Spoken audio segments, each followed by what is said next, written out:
জাতীয় পার্টির থেকে ভয়ঙ্কর খারাপ অবস্থা হবে এই এনসিপির।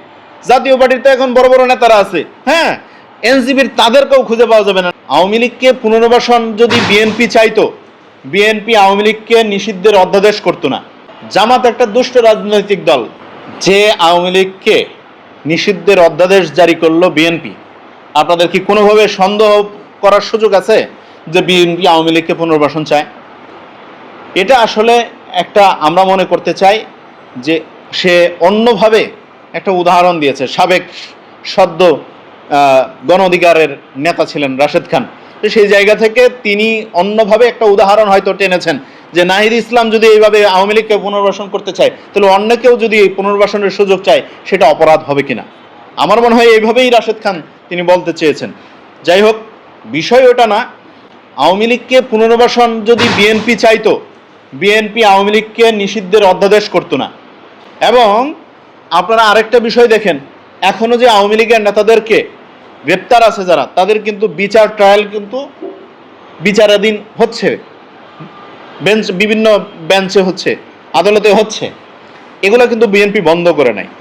যেহেতু বন্ধ করে নাই, তার মানে আওয়ামী লীগ পুনর্বাসন বিএনপি চায় না, অবশ্যই চায় না। আমরা স্পষ্টভাবে বলি, যারা অপরাধ করেছে অপরাধকারীর বিচার হোক, কিন্তু বিনা অপরাধে কেউ যেন শাস্তি না পায়। একজন খুনির সাথেও ইনসাফ করা হবে। সে যদি খুন করে থাকে, শুধুমাত্র তার খুনের শাস্তি হোক, তাকে ধর্ষণ মামলা দেন না, তাকে অন্য কোনো মামলা দেন না।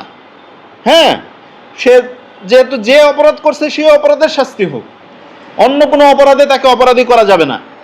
আমরা সেই ইনসাফ ভিত্তিক, ন্যায় ভিত্তিক একটা রাষ্ট্র পরিচালনার জন্য দীর্ঘ সময় আমরা অপেক্ষা করেছি। আল্লাহর রহমতে দেশের জনগণ, আমার আপনার সকলের বহুল প্রতীক্ষিত একটা সরকার বাংলাদেশে প্রতিষ্ঠিত হয়েছে, আইনের শাসন চালু রয়েছে। এখন অনেকেই অনেক ধরনের মন্তব্য করতে পারে, জামাত একটা দুষ্ট রাজনৈতিক দল। জানেন আপনারা, এই জামাতে ইসলাম 47-এ ব্রিটিশদের সাথে জোট করে ব্রিটিশদেরকে ধ্বংস করে দিছে। এই জামাতে ইসলাম 71 সালে পাকিস্তানের সাথে জোট করছে, পাকিস্তান শেষ। এই জামাতে ইসলাম 86-তে জাতীয় পার্টির সাথে জোট করছে, সেই জাতীয় পার্টির অবস্থা মরমর। এখন কথায় আছে না, এক পা কবরে, জাতীয় পার্টির অবস্থা হইল সেই রকম। এই জামাতে ইসলাম আবার 91-এ আওয়ামী লীগের সাথে জোট গঠন করছে, আওয়ামী লীগকে ধ্বংসের দ্বার প্রান্তে নিয়ে গেছিল জোট কইরা।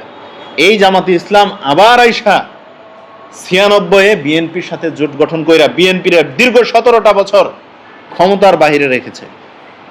জামাতে ইসলাম এমন একটা চিজ, যার সাথে জোট গঠন করবে, তারে দিয়ে দুর্নীতি করাবে, তারে দিয়ে বিপদে ফেলাবে, তারে সরকার পরিচালনায় ব্যাঘাত ঘটাবে, তারে ভিন্ন খাতে প্রবাহিত করবে, এমন এক পরিস্থিতি দাঁড় করানোর নামই হলো জামাত ইসলাম। এখন আসছে শেষ পর্যন্ত এনসিপির খাইতে। সেই জন্য এনসিপির অর্ধেক কিন্তু খাওয়ার কাম শেষ জোটের মাধ্যমে। এখন শেষমেশ যতটুকু আছে সেইটুকু খাওয়ার চেষ্টা করতেছে। এনসিপিও শেষ হয়ে যাবে, ভ্যানিশ। এটা জাতীয় পার্টির থেকে ভয়ঙ্কর খারাপ অবস্থা হবে এই এনসিপির। জাতীয় পার্টিতে এখন বড় বড় নেতারা আছে, হ্যাঁ, এনসিপির তাদেরকেও খুঁজে পাওয়া যাবে না নাহিদ ইসলাম ছাড়া আর কাউরে। এমন ভয়ঙ্কর পরিস্থিতি হবে শুধুমাত্র এই জামাতে ইসলাম নামক রাজনৈতিক দলের সাথে জোট গঠন করার কারণে। আপনারা জানেন, জামাতের এক নেতা এই শফিকুল ইসলাম মাসুদ, ঢাকা মহানগরের সেক্রেটারি, সে বলছে যে বাংলাদেশ ব্যাংক যদি খালি হয়ে যায়, সকল ব্যাংক যদি দেউলিয়া হয়ে যায়, জামাতে ইসলামের অর্থ কোনোভাবে শেষ হবে না। আমি মনে প্রাণে বিশ্বাস করি যে জামাতে ইসলাম সমাজসেবা অধিদপ্তরের দায়িত্বে ছিল, সমাজসেবা মন্ত্রণালয়ের দায়িত্বে ছিল জামাতে ইসলামের একজন এমপি, মনে আছে আপনাদের, মন্ত্রী ছিল জামাতে ইসলামের। সে থাকা অবস্থায় 20,000-এর অধিক তারা ওয়েলফেয়ার ফাউন্ডেশন খুলছে, সরকার অনুমোদন দিছে, সেগুলোর মাধ্যমে বিদেশ থেকে অর্থ আসে। এগুলো খরচ করার কথা ছিল জনগণের কাজে। দুস্থ, খারাপ, গরিব অবস্থায় যাদের অর্থনৈতিক খারাপ অবস্থা, তাদের পিছনে ব্যয় করার কথা ছিল। তারা কি করে জানেন? জামাত ইসলামের ব্যানারে খরচ করে। কিভাবে? যে জামাত থেকে এটা দেওয়া হলো। আরে এটা বিদেশি অনুদান, যেমন দেখেছেন তো আপনারা, এই যে চায়না দিল না, দেওয়ার পরে কি করলো? বললো জামাতের আমিরের তরফ থেকে। কত বড় শয়তান, ইবলিশ! একটা রাষ্ট্রের অনুদান সেটাকে তারা বিক্রি করে ফেলছে, তাদের নামে চালায় দিছে। এই হলো জামাতে ইসলামের ফর্মুলা। জামাতে ইসলাম ব্যাংক থেকে হরিলুট করছে, জামাত ইসলাম বিভিন্নভাবে হরিলুট করে।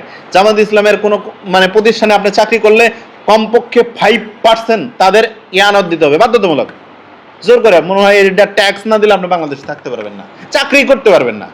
তো এই জামাতে ইসলামের তো অর্থ কোনোদিন শেষ হবে না। সেই জামাতে ইসলাম যদি আজকে আইসা এই ধরনের কর্মকাণ্ড করে, তো সেই ক্ষেত্রে আপনি বলার অপেক্ষা রাখে না, তারা যে দেশটাকে ধ্বংসের দ্বার প্রান্তে নিয়ে যাচ্ছে।